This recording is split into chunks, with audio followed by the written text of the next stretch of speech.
Welcome back to trade analysis. अच्छा, आज की मैं अपनी ट्रेड ब्रेक डाउन करूँगा जो मैंने आज ट्रेड ली थी।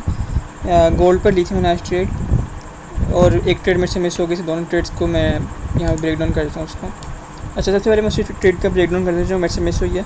अच्छा, आप लोगों ने अगर सुबह का एनालिसिस नहीं देखा तो मैं आई टैब में अटैच कर देता हूँ। तो ये जो मैंने रेजिस्टेंस सपोर्ट ड्रॉ किया मैंने वहाँ से ड्रॉ की है। अच्छा, अगर आप यहाँ पे देखें तो मार्केट इस टाइम एक्सट्रीम कंसोलिडेशन में है, और हमारे पास यहाँ पर अभी हम ब्रेकआउट का वेट कर रहे थे यहाँ पर।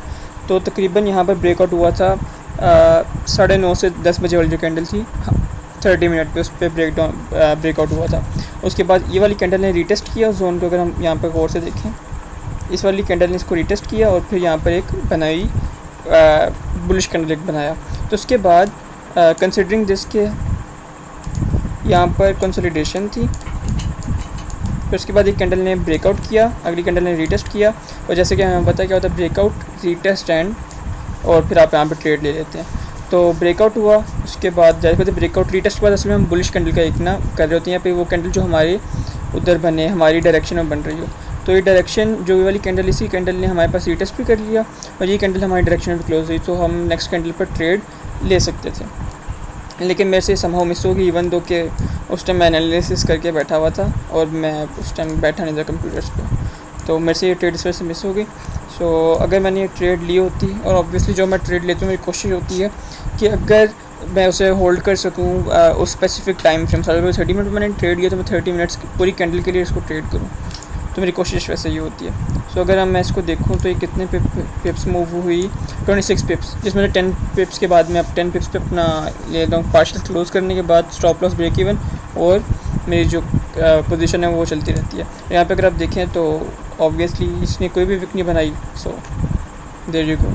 अच्छा, उसके बाद इस ट्रेड के अलावा एक और जो ट्रेड थी जो ज़्यादा मुझे कहूँगा कि अच्छी थी जो मैंने ली, और उसमें ज़्यादा कन्फर्मेटरी थी। इस वाली ट्रेड में बस एक इशू था कि इस वाली कैंडल ने कोई लो नहीं बनाया, और विदाउट फॉर्मिंग अ लो इसने इसका जो हाई है फ़ौरन ही ब्रेक कर, लाइक फर्स्ट 3 to 4 मिनट्स में इसने इसका हाई ब्रेक किया और ऊपर चली गई। सो मैं एक्सपेक्ट कर रहा था कि ये जो कैंडल है थोड़ा सा इसका एक लो बनाएगी फिर जाएगी, लेकिन इसने लो नहीं बनाया। इसलिए भी ना ये जो ट्रेड थी, अगर मैं यहाँ पे बैठा होता कंप्यूटर तो शायद मैं ना लेता, शायद। तो या अगर मैं लेता हूँ तो बिल्कुल स्मॉल रिस्क के साथ लेता, बिल्कुल लो रिस्क के साथ। अच्छा, जो दूसरी ट्रेड अगर जो मेरे से जो मैंने लिया वो बहुत अच्छी थी। अच्छा, अगर हमें एक कॉन्सेप्ट का पता है फेकआउट्स का, वो मैं इंशाल्लाह आज पोस्ट भी करूँगा उस पर किसी बारे में वीडियो के फेकआउट्स होते क्या, हम लोग कैसे ट्रेड करते हैं, और उसमें मैं शायद मे भी यही ट्रेड का ब्रेक डाउन करूँ या फिर कुछ और ट्रेड्स का ब्रेक डाउन करूँगा। अच्छा, अगर हम यहाँ पर देखें, अगर हमें फ़ेकआउट का पता हो, फ़ेकआउट क्या होता है कि हमारे पास जो, अगर हमें फ़ेकआउट का पता है, फ़ेकआउट क्या होता है, इस जगह की जब प्राइस मिसाल के तौर पे जैसे हमारे पास ये एक एरिया है, ये रेजिस्टेंस है, हमारे पास जो प्राइस है वो बाहर निकलने की कोशिश की रेजिस्टेंस से, ठीक है, यहाँ पे आई, फिर उसके बाद और ऊपर मूव करने की कोशिश की, लेकिन वो जो प्राइस है वो ऊपर सस्टेन नहीं कर पाई, प्राइस वहाँ रुक नहीं पाई। तो जैसे ही प्राइस ने वो वाली कैंडल क्लोज हुई, अगली कैंडल जैसे ही वो फ़ौरन वापस उसके अंदर क्लोज हो गई, रेंज के अंदर वापस आके क्लोज हो गई। और ये कितने पिप्स मूव हुई ये वाली कैंडल जो वापस आके क्लोज हुई, अगर हम देखें तो तकरीबन 45-50 पिप्स की कैंडल है, जो कि बहुत बड़ी ग्लैडिएटर कैंडल आप इसे कह सकते हैं काइंड ऑफ। वो कैंडल जो कि वापस आके क्लोज होगी। तो हमारे पास जब ये वापस आके क्लोज हुई, तो जो ये वाला मूव है हमारे पास, ये वाला मूव हमारे पास, हम इसको कह सकते हैं कि ये मूव हमारे पास क्या है, तो हमारे पास जो ये वाला मूव है ना, इसको हम कंसिडर करते हैं फेकआउट। इसको फिर हम फेकआउट कहते हैं।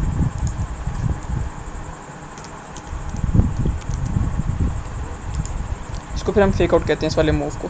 अच्छा, अब हमें ये पता है, एक और बात हमें जो पता है कि जब फेकआउट होता है तो इस तरह गई प्राइस, अगली वापस आके नीचे चली गई, तो हाई प्रोबेबिलिटी होती है कि प्राइस जो है ना अब दूसरी साइड निकल जाएगी, मतलब मार्केट जो है ना मे बी यहाँ पे रिटेस्ट करे और उसके बाद दूसरी साइड जो, मतलब जो कंसोलिडेशन के बाद ही ब्रेकआउट होता है ना, तो जो कंसोलिडेशन की सपोर्ट होगी उस सपोर्ट को ब्रेक करके मार्केट नीचे को निकल जाएगी, और फिर मे बी यहाँ पे रिटेस्ट करे और फर्दर जाती रहेगी। और ये सिर्फ नीचे ब्रेक ब्लो नहीं करती और नीचे भी मूव करती है ब्रेक ब्लो करने के बाद।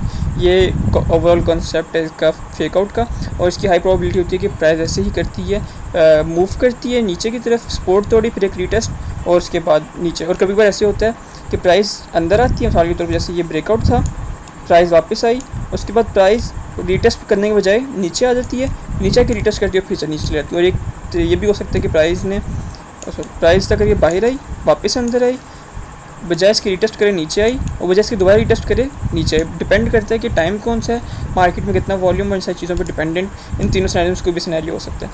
अगर हम अब यहाँ पर देखें, यहाँ पर क्या सिनेरियो हुआ था, यहाँ पर ये सिनेरियो हुआ था कि प्राइस बाहर जाने की कोशिश की, नहीं जा सकी, वापस आई, उसके बाद बजाय रीटेस्ट कर रही थी नीचे गई, ठीक है, नीचे गई, उसके बाद इसने रीटेस्ट किया, उसके बाद नीचे जाती रही, और फिर इस वाली जगह को रीटेस्ट किया जो सपोर्ट थी, और फिर नीचे अब मूव कर दिया तब से। सो मैंने यहाँ पर कहाँ ट्रेड ली, मैं वो आपको बता देता हूँ। अच्छा, अगर हम इसको जाके 30 मिनट पर देखें, ज़्यादा वो क्लियर हो जाता है। अच्छा, अगर हम इसको 30 मिनट पर देखें, यहाँ पर 30 मिनट पर क्या हुआ, ये प्राइस यहाँ, ये वाली कैंडल यहाँ पर बनी, तो मैं यहाँ पे एक्सपेक्ट कर रहा था कि अच्छा ये कैंडल यहाँ बनी है, तो हम इसे इसको इस तरह कंसीडर कर सकते हैं कि क्या हुआ कि भाई प्राइस बाहर आई, रीटेस्ट कर रही है, उसके बाद प्राइस ऊपर चली जाएगी, जो सिंपल एक कॉन्सेप्ट होता है। सो मैं ये एंटिसिपेट कर था कि अगली कैंडल वो बनेगी, कन्फर्मेशन से अगली कैंडल में ट्रेड ले लूँगा, लेकिन ऐसा नहीं हुआ। तो ऐसा नहीं हुआ तो फिर हुआ यहाँ पर क्या कि ये वाली कैंडल बाहर गई, ये वाली कैंडल वापस आई, अगली कैंडल ने जब अंदर क्लोज़ किया ना, तो मुझे पता चल गया कि अच्छा भाई, और ओवरली पे भी अंदर क्लोज हो गया, और स्ट्रॉन्गली बेरिश कैंडल बनी, तो मुझे पता चल गया कि भाई ठीक है, ये फेकआउट था। मैंने स्ट्रेट अवे कहाँ पर शॉर्ट पोजीशन, हाँ, तो मैंने स्ट्रेट अवे इस वाली कैंडल पे ट्रेड ली, placing stops above previous candle. 16 pips का स्टॉप लॉस था, मैं 10 पिप्स का रखता हूँ, इवन तो ज़्यादा था, बट मुझे वो था, कॉन्फिडेंस था अपने सिस्टम पर।